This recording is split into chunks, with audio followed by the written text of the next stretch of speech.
Good morning everybody. It is Middle Earth Readings. I am Maggie Rose Cunningham and we are live, bringing you insight and inspiration for your week ahead from runic astrology, movements of the planets through this week.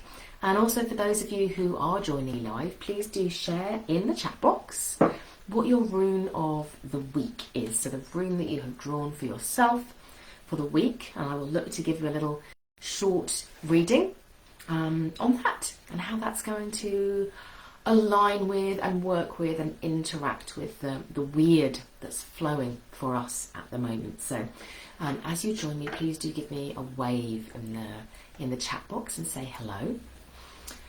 So we have just one planetary movement to look at this week, which is quite nice in many ways. Let's sink into that. So at this point in time, Suna's chariot, the sun, is in Algiz, the rune of protection, the rune of guidance, the rune of connection with the gods, and feeling inspiration in some ways. And it can be a really helpful rune, a really powerful rune for us when we invoke it, and it definitely reminds us to ask for help.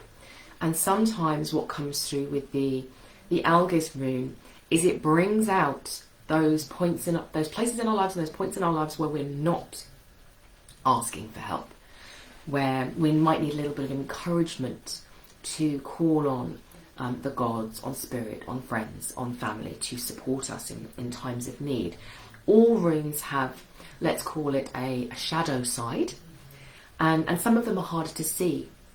And Algiz always feels like a very positive rune. You might think about it as being like the rainbow, the Bifrost bridge that's connecting Asgard, the realm of the gods, to Midgard, the realm of humans. And so it feels very light and protective, and we call on it in times of deep hardship. But all runes have a shadow side, and I would say that for Algiz, that for me is the shadow side, that it almost brings out those places in our lives where we are struggling, where we need to ask for some help. So if that resonates with you at all this week, that might be what you need to think about, is to think, what support is out there for me in this moment in time with the things that I'm struggling with. But we are going to be moving this week from Suna's chariot at the end of the week. So Suna's chariot is going to move on the 11th, so in 4 days' time, not quite the end of the week, into Suelo. We have Suelo, hello, the rune of the sun. You can see it as the sun wheel spinning as it goes round, and it is the rune of the sun. And Suna's chariot, the sun, is in Suelo. So I always feel a real lovely, like a flood of positivity at this time when Suelo comes through, which is. It can be really nice, particularly for us in the Northern Hemisphere, as we start to feel spring really starting to kick in, and it's that connection with the sun there. So that's one of the things that you want to look forward to. You might be thinking about literally, how can I get outside and get a little bit of vitamin D going for myself? Suna's chariot is in, she's in her element. Because Suna's chariot holds the energy for us of the spiritual hero, that part of us that is our truest, most unique, longest, most eternal part of ourselves in terms of our souls. And so when we feel the Suelo rune coming, it's a real opportunity to connect into that energy and think about, where am I going this year? What am I growing this year? What's on the horizon for me, and to connect with that horizon and to draw on Suna's energy, her sense of purpose and power. To move forward with that. So it's a really nice time through the next 2 weeks from the 11th and from the 11th and 2 week period to be doing that. But what I wanted to do, because we have just that one planetary movement this week, is to just spend a little bit more time thinking about Suna's chariot and the energy of Suelo, and a bit of a contrast, I suppose, with for example, our first thread energy or our Mani's chariot energy. So for those of you who know your birth runes, thinking about, how do they differ, and how do I work with them in different ways. So what I wanted to draw in was that Suna's chariot often, it links us to our purpose. You can think about it as our heroic purpose, our destiny, very strongly aligned with our weird. But I remember speaking to somebody who had Suella very strongly in his chart, and he was telling me how much he had connected with the mischievous side of Suella. And you might think about that if you look at the Suella rune here, that sometimes, it can look like the sun wheel, but it also is a little bit like the lightning, that sort of the lightning. And there is a speed attached to it, and there is a sense of mischief attached to it. So what I wanted to do was to just bring some distinctions in here around purpose and play. You might think of it also as being obligation and adventure. And what Suna wants us to really feel into is if we have a sense of our purpose or a sense of obligation that feels really heavy, so heavy right now, that's not what she wants for us. And I remember when I first trained with the coaching and training organisation that I'm certified through, they have a set of principles, life principles, that they encourage us to think about and to hold as truth. They don't claim them to be true, they just say, when you hold these principles in your heart, life is just that bit easier and that bit better. And one of those principles is that the will of the universe and my desire is the same. And just feeling into that is such a really lovely place to be, to think, what if my purpose and my desire, that north-y desire, what is it I really want? What if they were actually the same? That, yes, I could see all, whatever's happening in the world, challenges and difficulties in the world, but my true purpose was to express myself in terms of what I desired to do, what I felt playful and curious and excited and fulfilled by, and that was actually my purpose. And I think this is really important for Suna's chariot.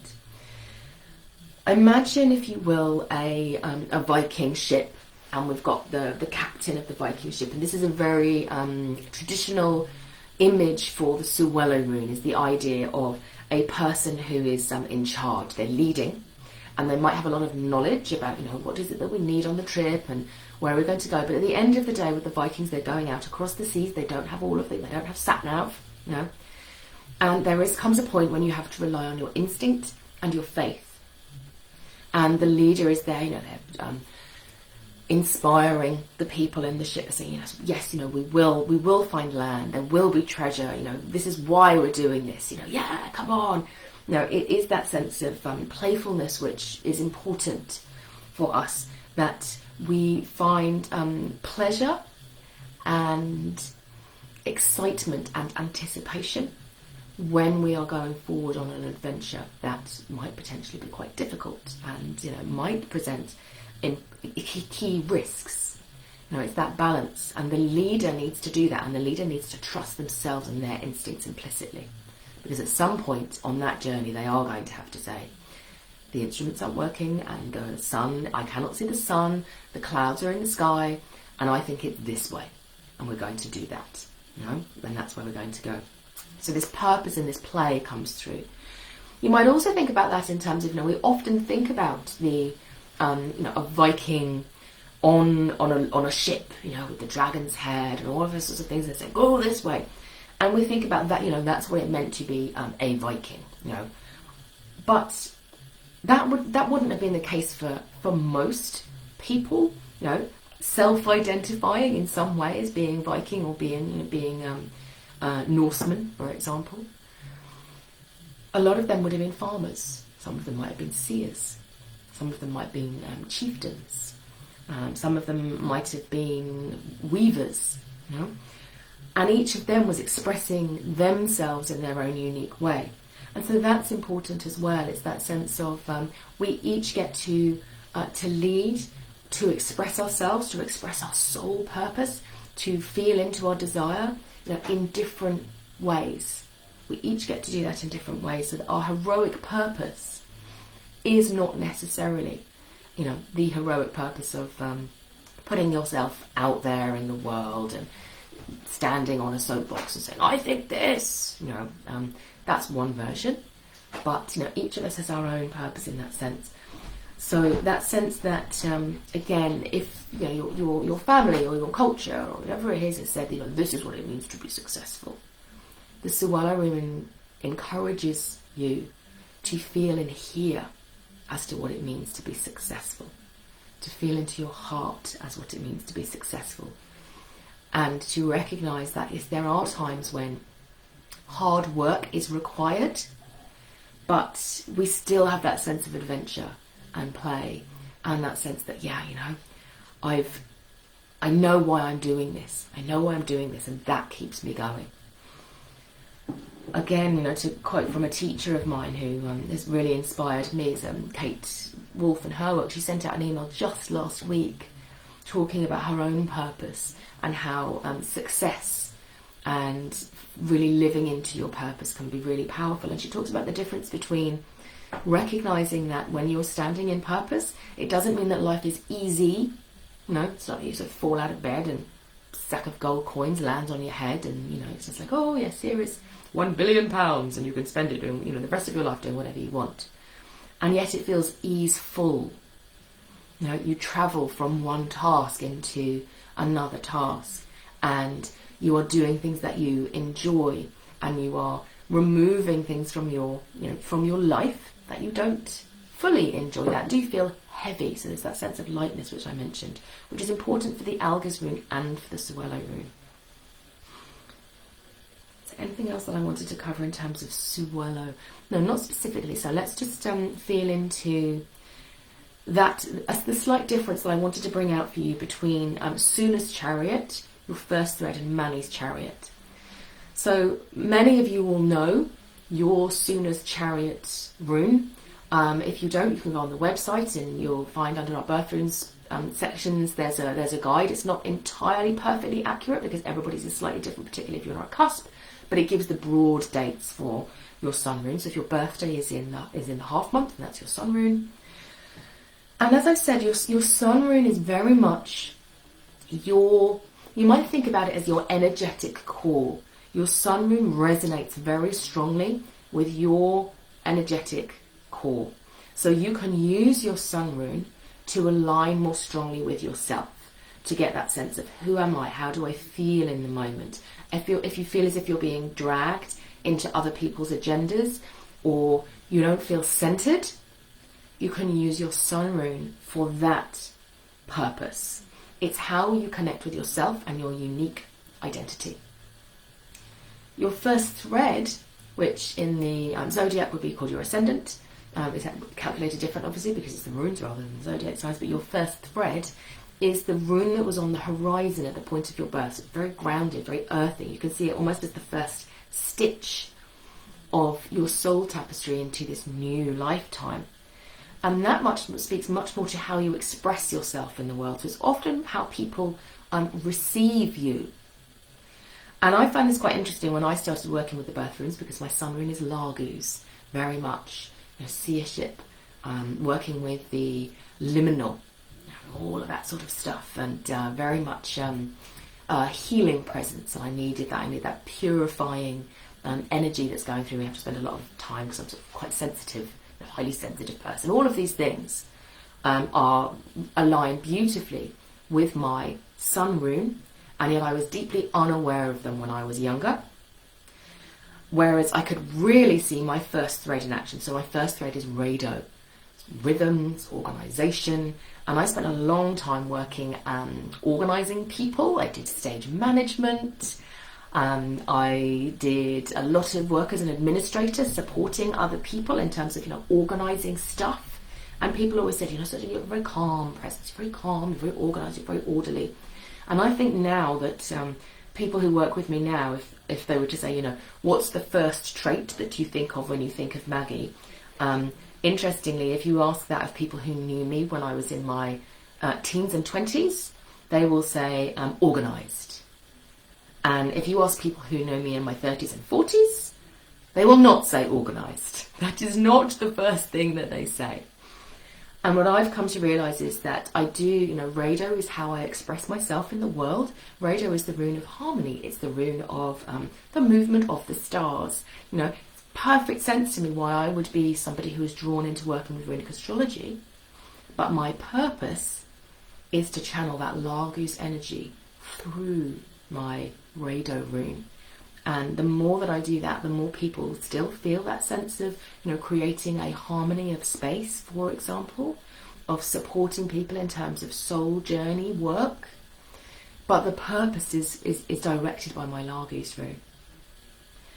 And the other rune in your hero makers that I wanted to cover was Mani's chariot, so the moon, so the position of the moon at the time that you were born.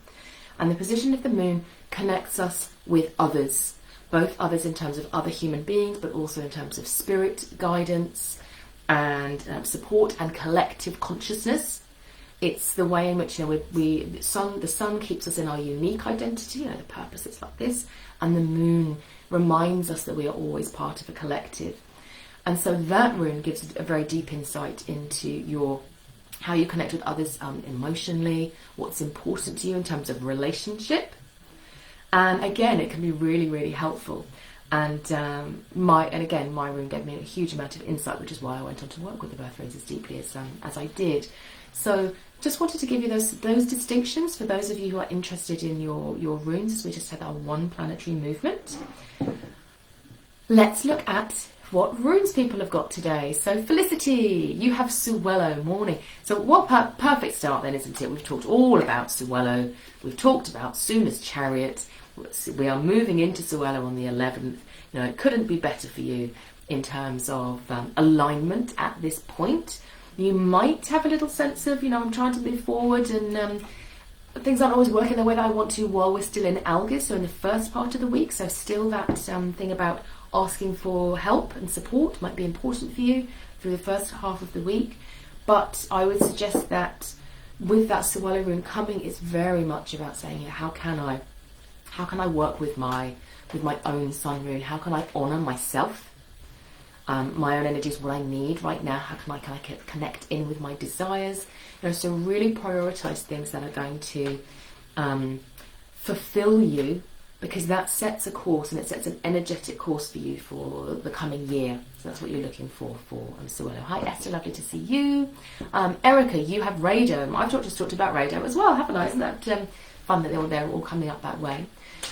So Rado, for you, Erica, I'm really feeling that need to connect in with the sacred ritual of your day, recognising that routines and habits are emanations of Rado, and when we bring the sacred to them, they can be profoundly empowering for us on a day-to-day basis. So look for the sacred rituals in your life, whether that is, when do I take my walk? When do I do that? When I make, my cup of tea, how do I spend that time? Do I sip the tea? I love to sort of look. I like to look out of the window or go out into my garden when I have my tea. So what are the things that you can do to draw the sacred into your day-to-day rituals that's going to support, again, that soul connection that we're looking at with the Suelo rune? Now, Chen wrote to me because I know she can't come today. So Chen asked for the Ansu's rune. So I'm really feeling a sense of self-expression with this one, Chen. Again, combining with the Suelo rune and the Algis rune, there's a sense of, I would really suggest doing some form of journaling practice, perhaps giving a bit more time to doing that over the coming 2 to 3 weeks. Asking yourself questions like, where do I need more support in my life? What are the things that I enjoy the most? You might sort of scan back over your life and go, what are the things that I really, really enjoy doing? How can I bring more of them into my day-to-day life?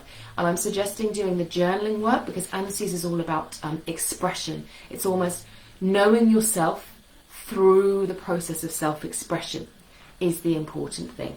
So, whereas Ansu's can be reading an inspiration that's coming inwards, I'm feeling that as being outwards for you, Chen. So very much about knowing yourself through the creative process, so the process of writing or speaking as well could also work, particularly if you're somebody who, you can record what you're saying and listen back to it. Diane, hi, you've got Tewaz. So that's a bit more of a direct energy. It aligns very beautifully with Suelo. Suggests a possible impatience coming, a desire to move a bit quicker. We're in Algis, Suelo, Tewaz is coming after us, what is it here now? And it's that very direct energy. whereas Suelo is still it's in flow. So that will be something that you will want to just look out for. It's just think, okay, my Tewas energy is telling me, it's giving me some really good indications of where I want to go, what I want to do, what's important to me right now. And that's really helpful, to be able to tune into that energy of right action. Justice comes to mind as well, that sense of, what's fair. This is fair for the universe.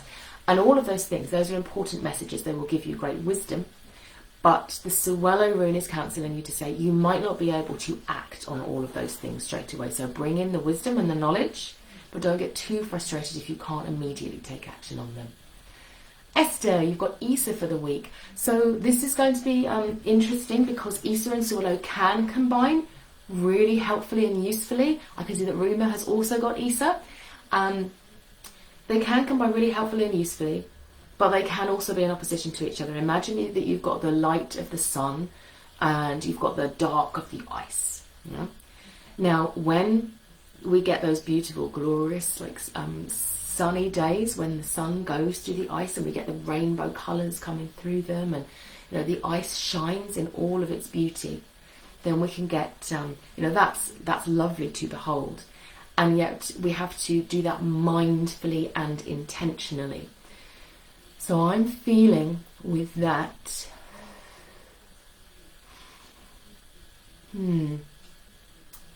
it's almost like a pulling that I'm feeling, a pulling to go down and bring the light into the ice, into the dark places, into, it could be things in the body. Isa can represent the subconscious mind. It can also represent the body and the ego. And it's almost that call to go and pay attention to stuff that you might have held in the body, to stuff that's happened in the past, to subconscious, limiting beliefs or story or self-protective stories that you've been holding. And the Suelo room will be there going, yeah, I can do that. Here's the light. Let's go and look at all the dark stuff. Aha, that'll be great. Gentleness is key here. Not trying to do too much is key here. Not just going, oh, this is wrong and this is wrong and this is wrong, which when you look in and go, why is all this stuff happening? What's going on? Can overwhelm, and it means that you won't, the Isa rune won't respond well to that Suelo light, because the Isa rune doesn't like to be disrupted too much. It needs slow, steady, gentle attention for that to work. So practically, what I would suggest is, if you are looking to do some form of, again, anything that is bringing you into a sense of self-knowledge or self-awareness, whether you're doing meditations with your body, whether you are reading your birth runes, Esther, whether you are doing your journaling, whether you're going through a rite of passage of some sort, let yourself feel whatever messages are coming through, and then just select what you're going to work on and say, again, it's not quite the same as Diane's Tewas rune. It's much more sort of saying, okay, if you see something, let's just work on that and be gentle with yourself. Do not judge yourself. Do not go, wow, I can't believe that's gone on for so long. Why is this still happening? Don't bring judgment. Bring that light and that playfulness and curiosity. Curiosity is absolutely key. Seeking support is absolutely key. So whatever the challenges are that you might identify through this Suelo light coming and allowing you to see into the depths of Isa, bring gentleness to that. I hope that's helpful to both of you. Suzanne, you've got Hagalaz. Ooh, I know you like Hagalaz, which is a good thing. Let me feel into that. So,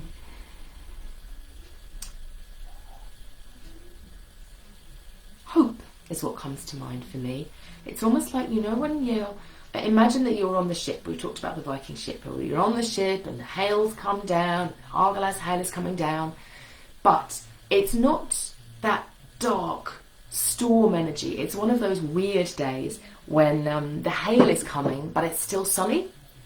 and the light is playing off the hail and the rainbow is still there, and even though you're feeling really, really cold right now, you're also like, wow, so cool. Just look at the awesomeness of nature around me.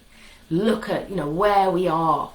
So I think it's sort of saying, just be with the bigger picture, be with that mythic journey. Let yourself feel the magnificence of the storm, and as things are, exactly as they are, and almost recognizing that interplay of the Hagalaz and the Sewello rune as part of a cycle that you are part of, and that the more and more you're able to connect in with that, the more you will realize that they're one and the same.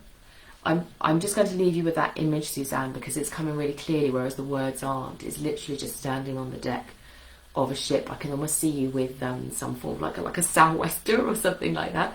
That means that you're protected, and you're able just to look at the storm and see the beauty within it. And it's just like, and that's enough right now, is what's being suggested there. Whereas Marie has got an Alga's Merc stave. So we've discussed Alga's a little bit because it being a half month of Alga's, but with the Merc stave, it's suggesting a protection of energy. Keeping your head down, protecting your energy, not getting distracted by too many other ideas of what's going on around you, focusing on the things that are or you already know to be important, and drawing up energy from the earth is the sense that I get. With the Alga's rune pointing downwards, it almost becomes like the roots of a tree. So it's saying, don't get distracted. You might have Suna's chariot going, woohoo, over there doing lots of stuff, and you might have the storms we've talked about and all sorts of things going on in the world. Focus on what is yours. Focus on what you've already committed to, and draw energy up from the earth to supercharge that for you. Lisa, you've got Gibo. So, well, I can feel where that's coming from. I'm just wondering where it's leading you. So I was really getting the sense of, we were talking about purpose and play and obligation and adventure. And I think that's what the Gibo rune is asking you to look into a little bit, is just to check that you are entering into the partnerships that you've committed to, and the commitments that you have made with that energy of playfulness and curiosity. And it's all sort of suggesting that where there might be friction or a feeling of somebody else maybe not meeting those commitments or meeting those obligations, and that's focusing on your energy and what you're putting in, almost seeing the Gibo rune as being when you think about a relationship and you think about two people, it's almost seeing the relationship as a third entity. So you bring your Gibo rune and you say, okay, the Gibo rune is the third entity. It's the promise that has been made, or the commitments that has been set, or the thing that I wanted to do, whatever that is. And just think, what can I shift in my own energy and my own way of approaching this that's going to change the chemistry of that commitment or relationship? So I don't need to worry about the other person, because I can't change what they're doing. I can't change the outcome. If you've got an outcome of something that you're looking to do and you're feeling a bit frustrated, don't focus on the horizon, don't focus on what the other person is doing, don't focus on the outcome of what's trying to be achieved. Just focus on, how can I change my energy and my approach to change the dynamic of the promise or the commitment or the relationship. What small shifts can I make that are going to shake this up? It's almost like just doing like one thing on the to-do list towards an objective that you have, and doing it intentionally to say, when I do this, I'm going to change the whole shape of the way this is operating, will be really helpful for you. So I hope that's useful, Lisa. Belle, good morning. Lovely to join the live again. And we are pleased to have you. You've got Thurisaz, the power of the thorn. I'm feeling a lot of earth energy there for you, Belle. Almost a sense of other people out there, fulfilling their soul purpose, doing their stuff, all of those sort of things. And yet the Thurisaz rune is there saying, just stay exactly where you are. You're totally where you need to be right now. Defend your home and your hearth. Be fully present. Don't worry about what's on the horizon. In a similar way, I suppose, to Lisa, but in a different context. So Lisa, we were looking at the relationship or the promise. For you, Belle, I think it is about your land and your home and your hearth and your stead and your domain, and saying, actually, that's what's important right now for me, is to claim that, to energetically claim that, to literally like walk the bounds of your land, to think about how, for your vocation, how you express yourself in life. This is my domain. Here I stand. If you're a Inner Circle Heart Space Belle, I'm not sure that you are, but if you decide that you wanted to go and look at that, I would really recommend that you look at our January classes with Thor on boundaries and breaking. Would be really useful for you. And that sense of you being not even the sovereign. How do I best describe it? It's like Thor is known as the protector of Midgard. He's not known as the king of Midgard, he's known as the protector, and he almost embodies that energy. And it's that sense of you saying, I'm united with my purpose, I'm united with my realm, I'm united with my hearth. I am the protector, and by doing that I find myself, is the sense that I'm getting. But I really recommend it if you're interested in it and you want to go deeper into that, Bella, looking at the Hearth Space, the Inner Circle Hearth Space classes from January. Erica, thank you for an important reminder of sacred everyday rituals. Good, I'm glad that was helpful for you, Erica. Diane, thank you. I'm getting directions coming at me thick and fast, but not sure how to move forward. It's almost saying perhaps this isn't the time to move forward. It's literally the time to almost like catalogue those. And Esther, being more mindful what's happening. Excellent. Okay, I think that is everybody. I hope I've not missed anybody out. Wonderful to see everybody. Have a fabulous week ahead. Belle says, hi Maggie, crying, laughing at this simultaneously, so perfect. Oh, good. I'm glad that you're laughing as well, Belle. Blessings to everyone for your week ahead. And thank you to all of you who signed up. A lot of you who signed up for the 2 masterclasses coming up. So I'm expecting to see quite a few people on Friday. And if not, it will be in a week or so on the Monday to learn more about birth runes. And yeah, I hope that you are enjoying that we've just started our work with Wayland as well. We've had our first class in the Hearth Space on Wayland. So lots happening, lots of busyness happening at the moment. So yes, have a wonderful week ahead, and I will see you all very soon.